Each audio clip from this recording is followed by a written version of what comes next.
আপনারা জানেন 26শে মার্চ স্বাধীনতা দিবস, স্বাধীনতা জাতীয় দিবস। এই দিবস উপলক্ষে বাংলাদেশ জাতীয়তাবাদী দল বিএনপির কর্মসূচি।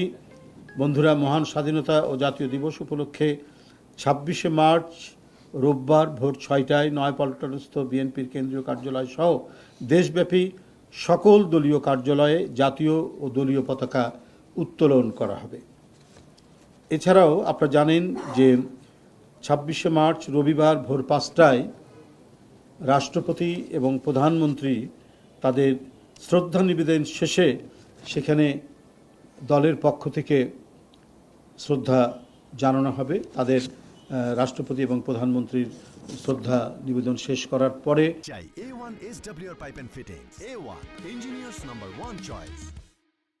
দলের পক্ষ থেকে জাতীয় স্মৃতিসৌধে সেখানে শ্রদ্ধা নিবেদন করা হবে এবং সেখান থেকে ফিরে এসে মহান স্বাধীনতার ঘোষক ও সাবেক রাষ্ট্রপতি শহীদ জিয়াউর রহমান বীর উত্তমের মাজারে এবং সাবেক প্রধানমন্ত্রী মরহুমা দেশনেত্রী বেগম খালেদা জিয়ার কবরে দলের জাতীয় নেতৃবৃন্দ ও সর্বস্তরের নেতাকর্মীরা পুষ্পস্তবক অর্পণ ও ফাতেহা পাঠ করবেন।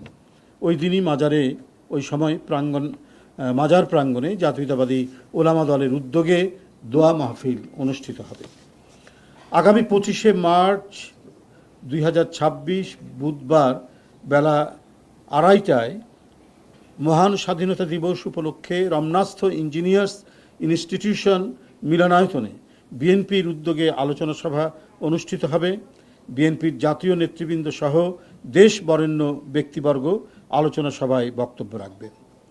ইতিমধ্যে মহান স্বাধীনতা ও জাতীয় দিবস উপলক্ষে পোস্টার প্রকাশ করা হয়েছে এবং ক্রয়পত্র প্রকাশ করা হবে। একইভাবে সারা দেশের জেলা, মহানগর, উপজেলা, পৌরসহ সকল ইউনিট মহান স্বাধীনতা ও জাতীয় দিবস উপলক্ষে আলোচনা সভা ও অন্যান্য কর্মসূচির আয়োজন করবে। অঙ্গ ও সহযোগী সংগঠনসমূহ নিজ নিজ উদ্যোগে কর্মসূচি প্রণয়ন ও বাস্তবায়ন করবে। দেশব্যাপী বিএনপি এবং এর অঙ্গ ও সহযোগী সংগঠনের নেতাকর্মী সহ সকল ইউনিটের সর্বস্তরের নেতাকর্মীকে কর্মসূচি সফল করার জন্য অনুরোধ করা হলো। বন্ধুরা আমার, এই হলো মহান স্বাধীনতা জাতীয় দিবস উপলক্ষে আমাদের কর্মসূচি। এর মধ্যে যদি আবার নতুন করে কোনো কারেকশন আসে সেটাও আপনাদেরকে আমরা প্রেস রিলিজ আকারে জানিয়ে দেব। এখন পর্যন্ত এই আমাদের কর্মসূচি।